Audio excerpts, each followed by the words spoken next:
Star Wars, best place for below average Star Wars.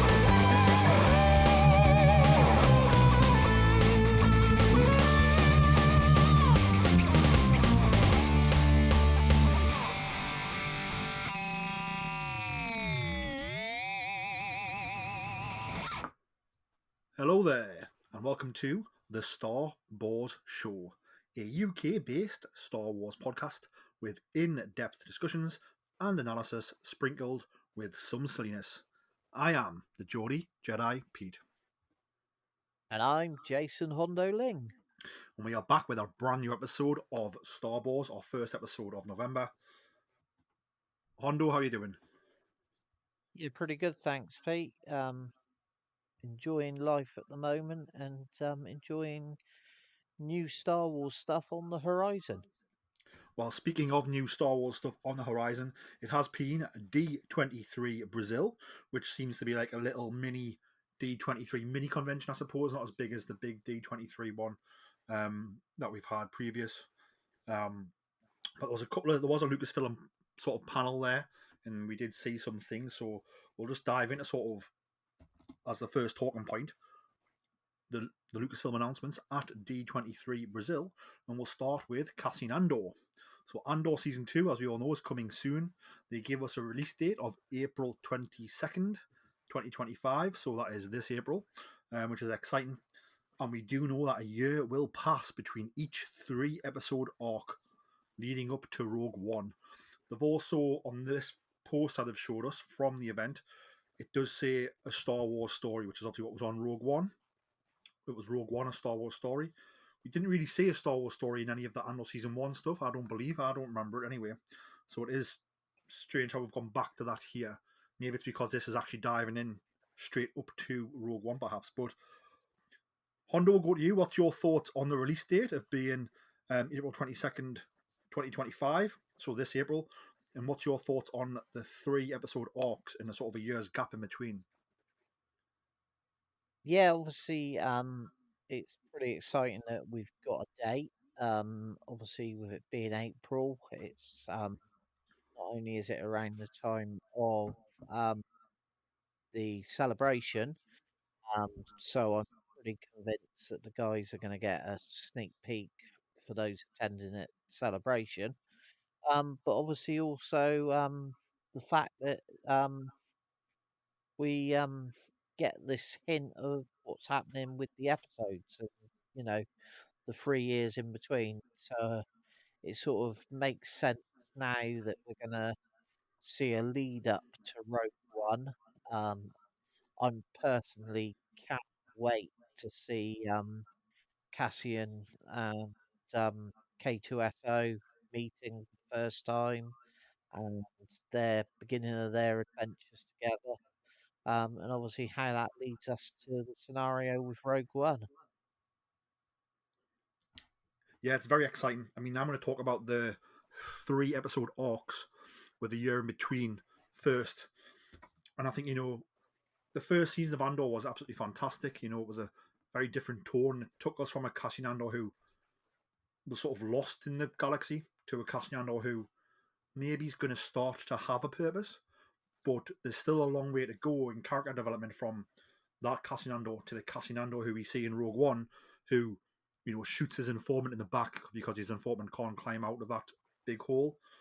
So I'm glad that we sort of got the 3-episode arcs and a year in between each one means Cassian can start to interact with the rebellion and go from being sort of wanting to fight and being involved to them being this sort of die-hard rebel, I suppose. I don't know if you've got any thoughts on sort of on that journey and where you want to see Cassian go from the end of season 1 to this sort of devout Andor that we see in Rogue One. Yeah, we'll see. It's a journey that he's been on that we've seen. The first season, in effect, has shown us, where he was um, from childhood and family that he'd sort of grown up around and everything. So now to actually see how he progresses to being rebel positive. Obviously, we started to see the build of that towards the end of Andor. So I think seeing him then leading up to this point, where he's on a mission, um, and he's basically heading to become a hero of the rebellion, which to a certain degree he was almost set up as an anti-hero. But obviously we know in the end he is very much a hero. But he's quite a complex character, and I think hopefully with the second season we're going to see that, and obviously see what sort of brings him to this point that we get to see him at Rogue One. I also like the fact we've got a sort of, we're going to be dealing with a couple of years worth of storyline here. Is because obviously in season one, as you mentioned, K2SO, we've seen how much of a bond Cassian and K2 have in Rogue One the movie. Obviously, K2 wasn't part of the first season, so I think it seems like they've got quite a long relationship that's been built up over a period of time. So I'm glad we're going to see we could see Cassian sort of reprogram K2 early on, and then we could see their relationship flourish over a couple of years worth of storyline in this second season, which I think would be fantastic. So obviously we've got Cassian's attire, as you've seen in the post that came out. It's all over StarWars.com's. It's all over StarWars.com. It's all over Star Wars social medias. The Black Series figure of the season 2 Cassian Andor is available for definitely pre-order, so you can see what it looks like. And they've got not just the render, but the sort of the in-hand actual product is there to see. And I'm not sure if that's on shelves yet, but it probably is because Hasbro have been ramping things up. So yeah, things are looking good for Andor season 2. Obviously, we've had the date released here. We've had the Star Wars story little subtitle added, which is cool. Gets us excited about the connections to Rogue One. I think you bang on when you talk about, so this starts to air just after Star Wars Celebration Japan, which is sort of the weekend just before the 22nd is when Star Wars Celebration Japan is. So I imagine there'll be some sort of premiere. I imagine the Cassian Andor premiere will be in Japan, and there'll be some lucky people who attend who will get to watch maybe the first couple of episodes, depending on how they want to release the streaming.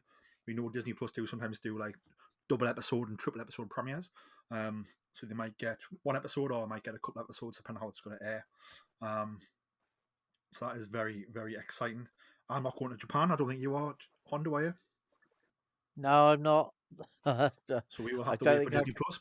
But yeah, obviously anybody who's going to Celebration Japan, you could be in luck and you could see Cassian Andor early, and you could see it with some of the cast and crew in attendance, which would be absolutely wonderful.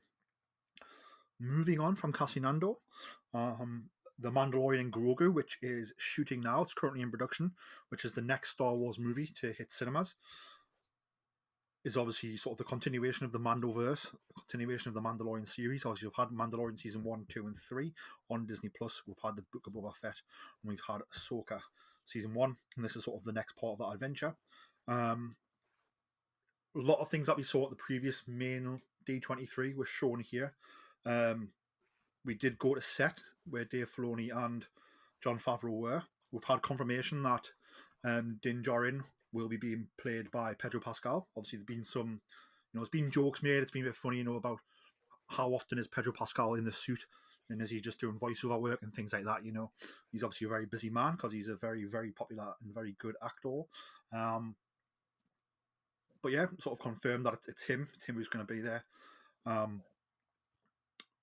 We did see some footage. We did see some stills.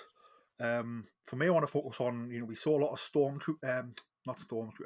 snow troopers and AT-AT, so big Imperial walkers. And I don't know how you feel about sort of seeing that side of the Empire. Even though the Empire should have fallen, obviously we do have the Imperial remnants, as we know, and we do have sort of the hidden Imperial fleet and the hidden Imperial War Council, who we hinted at the end of season 3 of Mandalorian. But what's your thoughts on seeing snow troopers, on seeing AT-ATs? Obviously very reminiscent of The Empire Strikes Back. We're probably not going to be on Hoth, I don't think, but there's plenty of snow worlds out there, I suppose. Yeah, obviously, well, I think we sort of saw a snow world in one of the episodes of Mandalorian already. And obviously AT-ATs and the snowtroopers are, a big part of Star Wars history. Very popular from The Empire Strikes Back. And obviously, The Empire Strikes Back is, a very, very popular part of Star Wars canon. So I'd be quite interested. Could they have gone back to Hoth? Could it? Obviously, we saw it after um, in Empire Strikes Back. We see the Imperials arriving on Hoth really to root out the rebels. So did they stay there afterwards to make sure that the rebels didn't come back? Did they, were they up to some nefarious deeds and everything? Who knows? But just seeing these sort of characters and these things from the original films is just great fun. And it's something that obviously the Mandalorian does quite well, bringing us back to the original Star Wars. Because obviously it's still closely linked to it. It's not quite as far forward as the sequels were. So it's still very much the Imperials are about. So I haven't seen the footage, but we've also been told that we do see in this footage that was shown at D23 Brazil, Zeb Aurelius in action. Does that get you excited? Oh, anything with Zeb Aurelius is brilliant for me. As everyone who listens to this podcast knows, I'm a huge fan of the Rebels team and Zeb in particular as a character. I'm hoping he's going to prop up in season 2 of Ahsoka. Um, but to have him now in this film is absolutely brilliant. The way they did the character just for his brief appearance in The Mandalorian. He looked so well done, and obviously Steve Bloom still doing the voice. For me, I just wanted to see more after that point anyway. So I'm really, really looking forward to seeing him in action and working with Mando, as I think it's possibly going to be. I don't know whether we're gonna. Have we seen whether Carson Tevers in the film at all? I imagine he is. He's not a hard guy Yeah, to get, I don't think. no, and again, he's an actor, a character that I think was originally just done as a little aside, and he's fitted in brilliantly throughout both his appearance in The Mandalorian and in Ahsoka. And having listened to him being interviewed by Katie Sackhoff, brilliant actor. Um, and I'd love to see more of him in the Mandoverse. Well, I think he very much he sort of ties the stories together. Is sort of his character's role, I believe. He ties sort of the Mandoverse into each other. In the New Republic side of it, and he's going to do the same, I imagine, as we continue along this point. He's sort of one of our main focal points from the New Republic side of life in the story that they're telling, I suppose. Yeah, no, Moving I on agree with. from what were you going to say? Sorry. Yeah, I completely agree with that. And also I sort of feel it's almost like I think when they introduced Dave Filoni's character of Trapper Wolf, which I think they did to begin with as a bit of fun, and then they realised, oh, actually, this type of character fits with the story so well.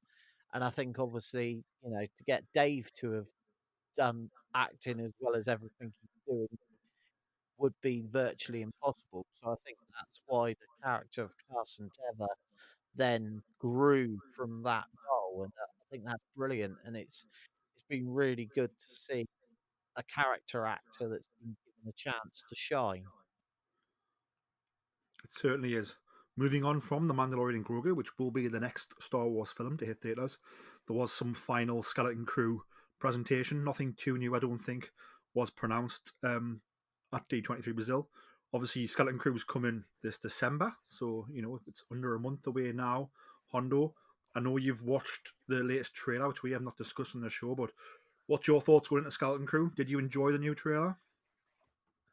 Yeah, I enjoyed the new trailer, and being a child of the '80s, growing up with films such as The Goonies, Flight of the Navigator, and all those sort of fun films, and even like the Star Wars Caravan of Courage and stuff like that. That was all stuff that I watched as a youngster, and that's the sort of vibes I was getting from the trailer, and I was looking forward to. Um, you know, I like the way that from the latest trailer we see it's not just about the kids. It also shows the effects that it has on their parents by the looks of it, which is interesting. Jude Law's character from the trailer, um, again, I think he's going to be quite a complex character, and I'm quite looking forward to see what they. Because from the trailer, I don't completely trust him. So yeah, be interested. I'm interested to see where that's going. Obviously, I'm still holding out hope that my favourite pirate Hondo could appear, and it would fit.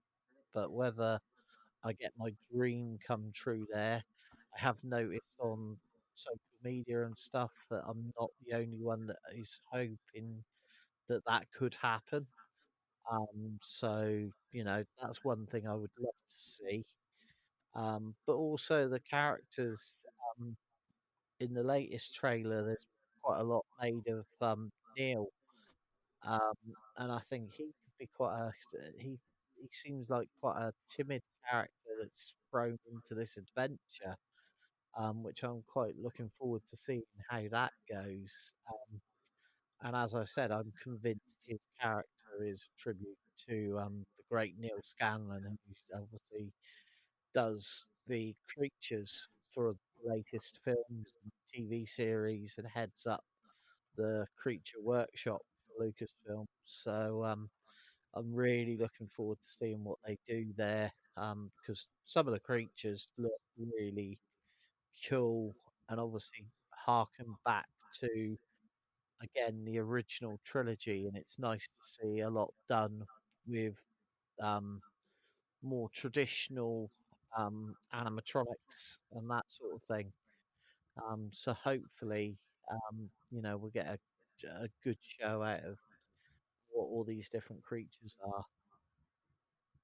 Well, let's just hope they make it. If they make us care about them, they're not just there for creature's sake, then I'm sure it will be good.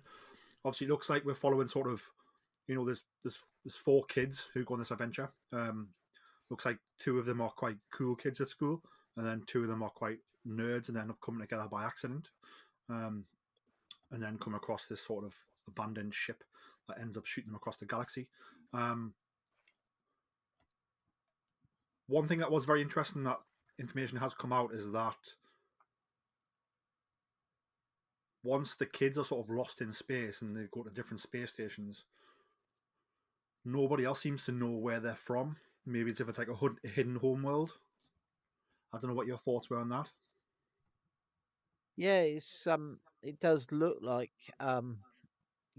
they've come from somewhere that is almost obviously there's a clip where they've got the old Republic credits, which obviously uh, would be rare at this time. So that harkens back to, was this home world somehow protected from what had happened with the Empire and all this sort of stuff? So it's interesting. Would there be time travel involved? Crikey, there's so much stuff that could happen. Um, and I got the vibe. I think there's one line that where one of the kids says we're lost. I was waiting for them to say we're lost in space, which like you say, hopping from station or place to place almost harkens back to the old TV series Lost in Space. So yeah, there's so many different things there's different ways this series could go and be really, really cool Star Wars. So I'm getting more and more excited about it as it gets closer.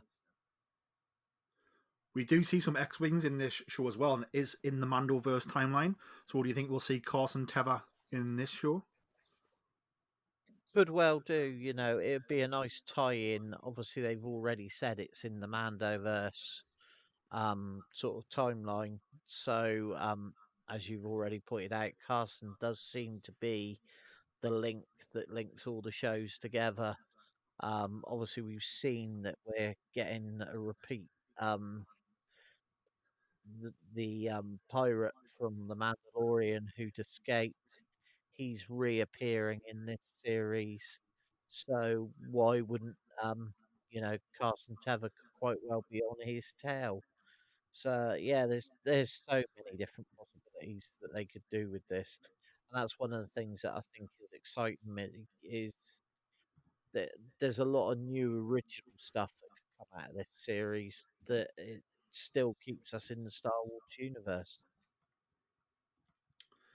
In the 2 episode premiere of Skeleton Crew will stream on Disney Plus from December 4th in the UK and Europe, and on the evening of December 3rd in North America. So, not long now, like I said, under a month, and we're getting 2 episode premiere, which is very exciting. Moving on from Skeleton Crew, actually, before we move on from Skeleton Crew, so Hasbro released sort of all the Skeleton Crew starter figures in both the Vintage Collection and the Black Series, like are available to pre-order. They're also like in hand, so you can get them. They'll be here soon. So for once, Hasbro actually being ahead of like the launch of a show. So by the time this show comes out, you'll be able to have your favorite character in your hand, which I think is very important when you think about selling toys at the hype of a show. So that's very, very exciting. I think we didn't really have that for Acolyte, and we haven't really had that for some of the shows. Um, I get it if you've got a secret character like Grogu, he's not going to be available because he was secret, but, like all these characters that are on the poster, like, yeah, have them ready in the store because when I love Neil and I see him, I want to be able to go buy the figure of Neil. Do you know what I mean? Who doesn't want a Jude Law action figure? Everybody wants a Jude Law action figure. So, we're going to have those in hand when we watch the show, which is very, very exciting. And now to finally move on from Skeleton Crew and D23 Brazil, with some big news this week. The news is that Simon Kinberg, who's sort of a producer writer around Hollywood, is to write and produce a Star Wars trilogy. Now they haven't said if it's a new trilogy with Rey, like episodes 10, 11, and 12, or if it's a trilogy just set in its own right, either in the past, in the present, or in the future of the Star Wars timeline. I had some fun with this on our social media on TikTok, because it's like, again, we've announced somebody coming into sort of who's looking to produce a full trilogy, but will any of this trilogy ever see the light of day? We will never know. But what's your thoughts on Simon Kinberg? Obviously, he's linked to Star Wars Rebels, as we all know, and the fact that he signed on to produce and write a Star Wars trilogy. Yeah, for me, this was news that I just thought made complete sense. Obviously, with Dave Filoni's new role at Lucasfilm, or is it expanded role, to bring in someone like Simon Kinberg, who he's worked really closely with, obviously with Rebels. So these guys have worked well together. Rebels is after Clone Wars, it's a really well loved animated series, and then obviously we've now had Ahsoka that sort of spun off from Rebels. So to bring in Simon Kimber, I think makes really good sense because it's someone that Dave Filoni's going to work with. It's someone that knows the Star Wars universe and has already written, and produced quite a lot of material for that universe. Um, and also has a successful history. He also has he's had some duds with some of the X Men films, but at the same time, you don't always strike gold. But I think for him to take on a new trilogy and working with Dave Filoni and obviously the story group at Lucasfilm, I think it's a really good sign of their they're planning more and they're getting their head around what they want to do with Star Wars. I hope you're right. I mean, for me, obviously, Star Wars Rebels is absolutely fantastic, top tier Star Wars storytelling.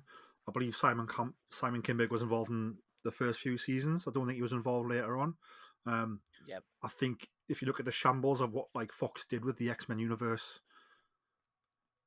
like with Apocalypse and sort of that timeline, they had some good stuff and some bad stuff. It was all higgledy piggledy. That's what I would worry about because it's a guy who had maybe some continuity there to deal with, and it wasn't dealt with very well. I'm not blaming him, but he was over there working on that. Um, Star Wars Rebels was a long time ago, so it's a bit like, I know what you've done for us a long time ago, but like, what have you done recently? So very interesting. I wish they hadn't announced it because it's a bit. Well, I mean, let's get this right. They haven't announced it, but like Variety of obviously someone's leaked it and it's out there and it's been confirmed. So, but so maybe it wouldn't have been announced, I suppose. But yeah, it's like like don't just give him a trilogy for the sake of getting a trilogy. Like, does he have an idea for a trilogy of stories? I suppose. Like, how natural was this discussion, or how unnatural is it? Would be my worry. Um, like we're still talking about a Lando movie, which was probably about 10 years ago when that first got announced. And will we ever see Lando hit the big screens? Who knows? Do you know what I mean? A few years ago, we're talking about James Mangold's Dawn of the Jedi movie. Will we ever see that? Like, I don't know, because James Mangold seems to have gone off the boil a little bit when he's not as popular now off the back of Indiana Jones and Dial of Destiny. So, do you know what I mean? I just think I'm trying not to get too carried away, and it's a bit like, we may see this, but I wouldn't be surprised if we didn't see this Simon Kinberg story. We've a topic we haven't covered, which we weren't going to cover because it happened 2 weeks ago now. But obviously, like the main writer Stephen D. Knight on the new Ray movie, which we thought was going to be hitting production soon. Principal photography, like the writer's left. Do you know what I mean? So it's a bit like, again, like all these projects getting started, but like never get finished, and that is actually how Hollywood normally works. But we usually don't know about them until like the green lit. So my worry would be just, again, we're talking about this and the water's already diluted because everyone's talking about it before he's even had a chance to maybe even start his notebook on this project. Yeah, no, I completely get where you're coming from there, Pete. And I think you hit the nail on the head there, though, with what you just said. Of Hollywood's always been like this. That we're going back years and years. There's always been the term of development hell, and there's been films that have been greenlit that have gone into production have never seen the light of day. Just have to look at some of the stuff with what's been going on with Warner Brothers and I DC. think if it hits production, you usually see it, right? I think we're talking about I think we're talking about the development stage is what we're talking about. I think if it's been greenlit and they spent money, you usually see it. I think with Warner Brothers, that was a unique opportunity because of the merger. They could write some things off against tax, so they did write off the Batgirl movie, for example. Um, Yeah, but I think if but it's there's others that went to development, never got to see the light of day, but because of social media and that, we hear about them before they even get into full swing. Which is why, in some ways, it's an absolute nightmare because obviously people get excited about it and then never get to see it, and it now becomes part of the history that we knew about this could be happening, but it never happened. But at the same time, it's quite exciting that we know that they're working on all these new ideas, and eventually we will get something. It's just then, what will that something be? It is, you know, the world's changed a lot over the last 10, 15 years, and we're we're gaining information that sometimes, do we really need to know it? Sometimes we might be better off not knowing it. But then at the same time, at least it gives us something to talk about, something to do a podcast about. So, you know, it's but it's just different people get involved. Some of the best films have had 4 or 5 writers go through them, but they've still turned out to be the best films. So when you look at Carrie Fisher when she was alive, one of the things she was most successful at was being a script doctor. And she went in and rewrote a lot of scripts for a lot of people. And that happens over and over. They can hand in a script, it be accepted, and then it needs playing with and that. So script writers leave the project all the time. But it doesn't mean the project's doomed. Which do you think we'll see first? Do you think we'll see the Rey New Jedi Order movie, the Lando movie, or the Simon Kinberg first movie? Which one we're seeing first? I think we'll see the Ray movie. I think they will probably move with that, or it'll be a continuation of what we've had so far. Obviously, the Lando movie, I don't know exactly what's going on with that. And I think a lot of that's got to be, Lucasfilm and Donald Glover have got to sit down and work out what they want to do. I think Donald Glover's like actively like working on that now. So like he is obviously trying to get that off the ground, but like we will see, I suppose. Here's a thought. Yeah, Obviously, we learned 2 weeks ago that Stephen D. Knight has left the Ray movie. Obviously, we find out yeah. this week that Simon Kinberg, we'll find out unofficially that Simon Kinberg's going to be working on a Star Wars trilogy. Could it be the same thing? Could this new trilogy be the Ray movie? Could be. It's completely possible and to be honest, it would make sense that that would be the case. And this is the thing with, everything that's coming through from Variety and stuff, although it's coming from Lucasfilm sources, it's not official announcements. And it's sort of because it is Variety, it's accepted that that is. But are we getting the full whole story of what's going on, or just getting tidbits? And tidbits are great, but they do lead to people then surmising and not necessarily getting the complete picture. Moving on from Simon Kinberg, signing on to write and produce a Star Wars trilogy. Obviously, Star Wars Unlimited, which is the new Star Wars sort of deck building game, which was released earlier this year. The third expansion has become available, which is Twilight of the Republic. Have you managed to purchase any Twilight of the Republic yet, Hondo? And what's your thoughts on it so far if you have? Oh, you know the answer to this one, Pete. Yes, I did. I was down there for the pre-release last weekend. I got my starter set and my pre-release. I didn't get to take part in the pre-release event, but I did get the nice set, and I've also got a couple of pieces to send up to yourself, Pete. So just to cheer you up there. I'm very Um, excited. it was yeah, I got some really I was quite pleased when I opened my cards. I am in the process of photographing everything. So I will get those over to you to go on social media and everything. But I was really pleased to get the oh, what do you call it? Hyperspace Quinlan Voss card as one of my leaders, and also a hyperspace Count Dooku. So they were two really nice cards to come out of the packs. Obviously, with the starter pack, you get the Ahsoka Tano deck and General Grievous deck, and they're great fun. I'm hoping in the next couple of weeks I'm going to meet up with some people to actually play those decks. And yeah, the artwork is just brilliant. Um, I've been exploring the Asmodee site, and I would say if anyone gets a chance, Simon up, go on there because what you can do is as you're collecting your cards, you can register on your account the cards that you've collected, so you can see on the screen what you've collected, what you need to collect, and you can actually build your decks on the screen according to the rules.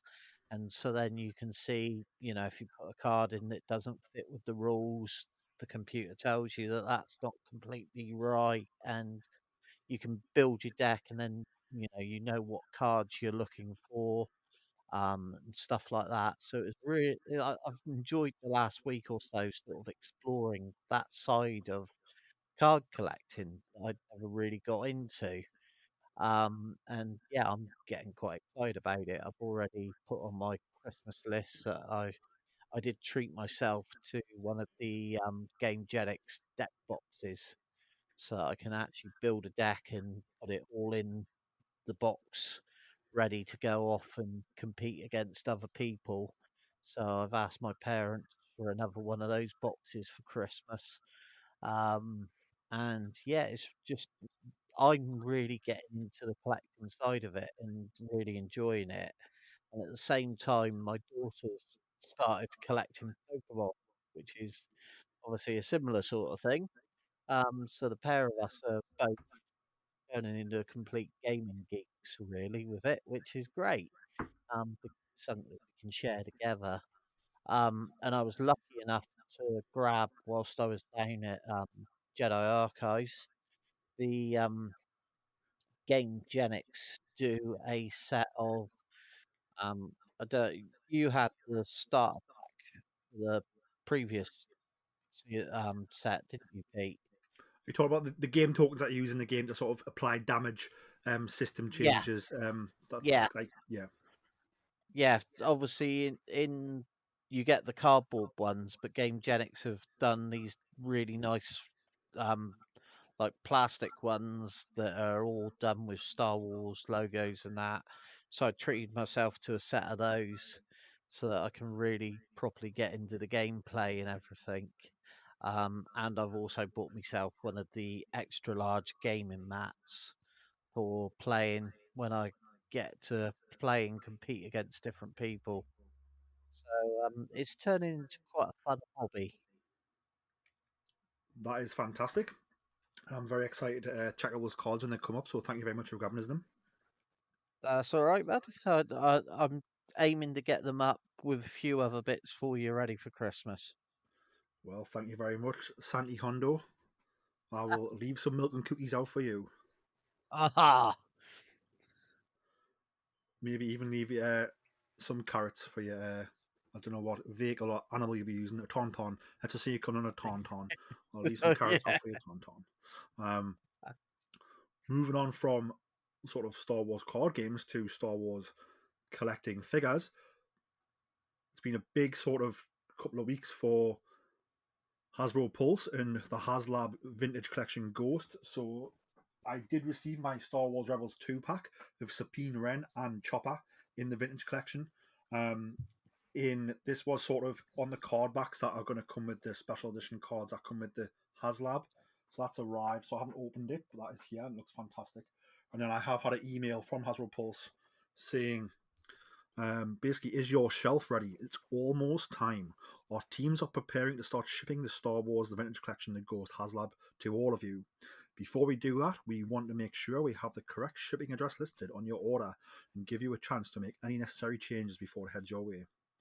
So, anybody listening who has purchased the Ghost Haslab, we have until the end of the day on Thursday, the 28th of November, to update our shipping address through Hasbro Pulse. I need to check mine because when I bought this, I can't remember if I was in this house or not at the time. So yeah, definitely worth checking your shipping address if you have purchased the Ghost. And there has been some pictures. Yak Face has one, for example. He's really good person to check out on Instagram if you like collecting Star Wars. So like the boxes have hit some. I don't know where they are in hand, if they're in stores or just at Hasbro headquarters, but like real images of the box, like they've been seen and it looks fantastic. So obviously it comes with the four Ghost crew inside there as well, with the special edition card backs as well. I know you didn't get the Haslab, but are you excited to see whether mine fits through the front door? I I am I'm quite looking forward to seeing the Ghost once it arrives. I know Ben down at Jedi Archives, he actually purchased two of them. One for himself and one he's trying to decide what he's going to do. I think it's a bit of a put aside for an investment. But I'm really looking forward to seeing it because obviously my love of the Ghost, sadly my finances couldn't stretch to it. Um, but it's something that I'm really, really jealous that you're getting, really. Um, I have been holding back. I don't know if you're aware, but Micro Galaxy Squadrons recently released a version of the Ghost and Phantom, and they actually do a set where you get it with a couple of Y-wings as well that dock with the Ghost. And I've been holding myself back from purchasing that set as well, because obviously I do love the Ghost. It's one of my favourite ships. Um, and actually this week I should be building the latest Lego version as well. So I, I I am very, very jealous of you getting that, and I look forward to seeing your images of it once you receive it. Indeed, I don't know where it's going to go yet, but I'm like very excited. It's coming. It'll probably arrive during the Skeleton Crew um, run. So lots of Star Wars fun happening in December. Um, but it is still November. And for those who don't know, we have started a Star Wars Patreon. And we did record November's exclusive episode last week, which is available for anybody who is in the second tier of our Patreon. Hondo, how much fun did you have talking Star Wars Lego on the exclusive episode? Well, it could have dragged on for hours. I think we were quite well behaved with how long it lasted for. We didn't quite go for the full Lord of the Rings um, trilogy. We kept it down to a nice, tidy episode one, really. But yeah, I loved it. Since we've recorded the episode, I thought, "Oh, I really wish I could have talked about that kit. I really wish I could have, or I should have put that kit on that list." And yeah, it's just made me think more Lego, which is never necessarily a good thing with me. Indeed. But yep, if you just go to patreon.com/starboards, you can become a member there. And like I said, on our £5 tier, which is Ready to Take on the Empire, is what it's titled. And one of the things that you get with that is one episode every month, exclusive only to people in that tier of the Patreon. And we'd be very grateful if you could support us in that way. Hondo, I think that brings an end to sort of the talking points I had to talk about. Is there any Star Wars news we haven't discussed that you want to chat about? I don't think I'm trying to think. Sort of Star Wars news, actually. It was an interesting article relating to one of the most favorite actors in Star Wars, Harrison Ford, because obviously he's due to be in the latest Captain America film, taking over from William Hurt as Thaddeus Ross. And there was a really interesting interview with Anthony Mackie, who's playing obviously Captain America, about Harrison fitting into the role and fitting into the cast, obviously coming in new. And it's quite interesting his take on it, because obviously he's an interesting character and he can come across as a little bit prickly at times. But apparently Anthony Mackie was saying that he came onto the set and basically took Anthony Mackie to one side and said, "This is your film. You are the star." And he said, "I'm here to support you and I want to support you in any way I can."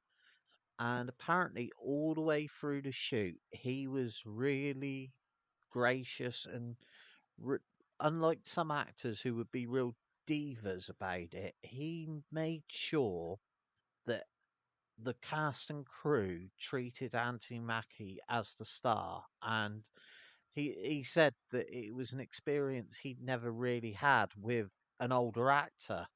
And I found it quite interesting to read, because it was sort of a new take on Harrison that I'd sort of not really come across. But from different things that I've seen, although he comes across as prickly and brash at times, I get the feeling that he is quite gracious with other actors. So it's quite an interesting article. I just literally glanced at it and I thought I will mention it because obviously I'm quite excited. I love the Marvel stuff. I know some of it's been slightly not up to the standard that you'd hope for, but I am quite excited about this new Captain America because I like the actors. And I like the fact that they've brought in an actor like Harrison Ford to take on the role that had already been brilliantly done by William Hurt. So Captain America: Brave New World comes out in February, so get ready for that.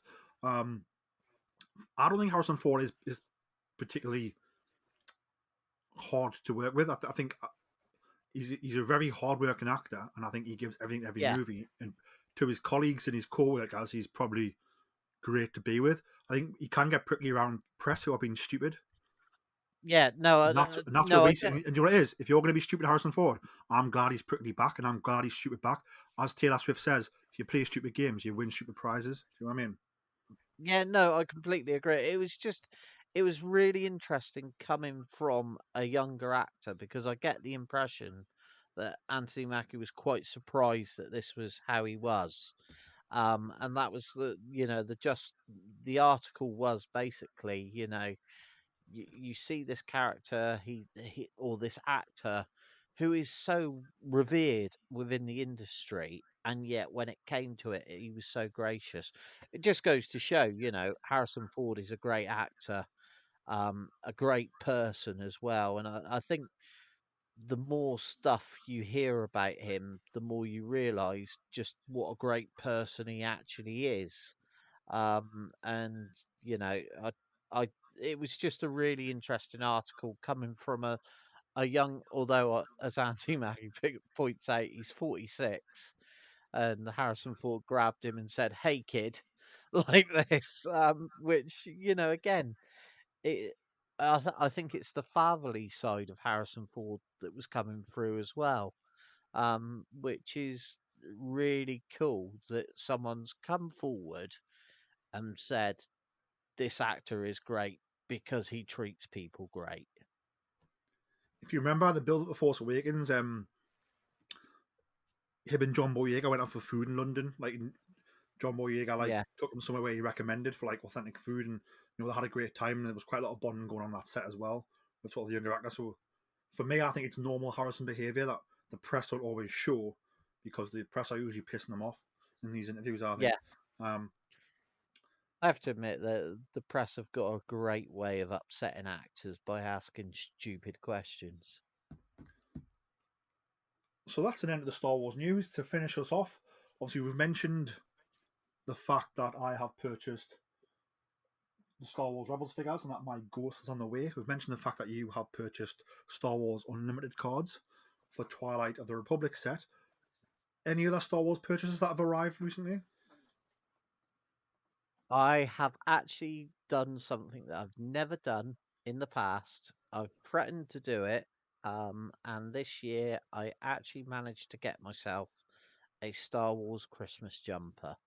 So nearer to Christmas, I will be, and actually I have worn it already because it's a really nice warm jumper and the weather's been quite cold. But yes, I have purchased a Star Wars Christmas jumper. Is it the perfect combination of Christmas and Star Wars? It is. It's got Vader and a couple and stormtroopers on it.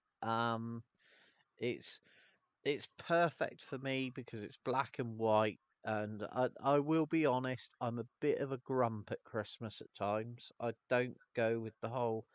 I love the whole idea of family time and that, but I hate the whole commercial side of it. And it goes back to years of working in pubs and retail where Christmas started so early that by the time it got to Christmas, you were fed up with saying Merry Christmas, Happy New Year, to the point that it just spoilt it.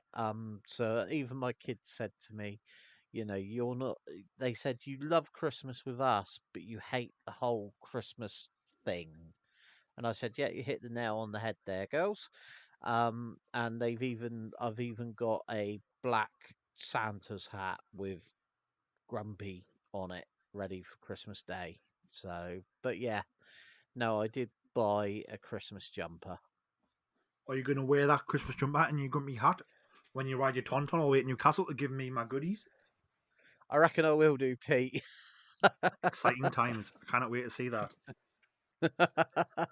There's going to have to be a photograph because with the beard that I've got now, my daughter's already joked that I could almost be playing Father Christmas. So. Santi Hondo, it's got a good ring to it. Yeah. Something I managed to purchase was from the Echo Based Trading Group on Facebook, which I love having a little tinkle into. And it was the Star Wars Episode 1 TC-14 Protocol Droid with a servant tray. Obviously, you've probably heard me mention this on the podcast before.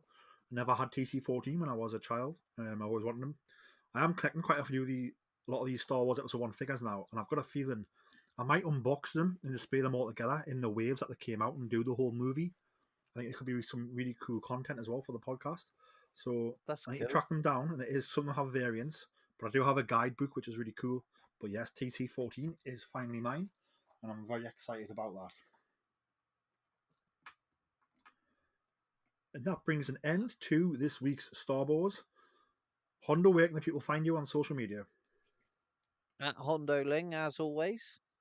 And you can find myself on Instagram and Twitter, now known as X, at Geordie Jedi Pete. You can find the podcast on Twitter, now known as X, at Boars Star. You can also find the podcast on Instagram, TikTok, Facebook, LinkedIn, anywhere else you can imagine, at Star Wars Podcast. As I've said before, you can go to patreon.com/Star Wars to see how you can support the show right there and see what goodies you can get. Plenty of goodies on display, as well as exclusive episodes only for our Patreon subscribers. If you are listening on Apple Podcasts or Spotify, please leave us a 5-star review and a lovely little sentence. It keeps me and Hondo smiling all week. It only takes you a few moments. And if you are listening on any of the other wonderful podcast applications out there and it has a feature to leave a review, again, just leave us all of the stars and a nice little sentence. Again, makes us smile for a long time and it helps people find the show. Thank you very much for listening. May the Force be with you all. And remember, always tell that to Kanja Club.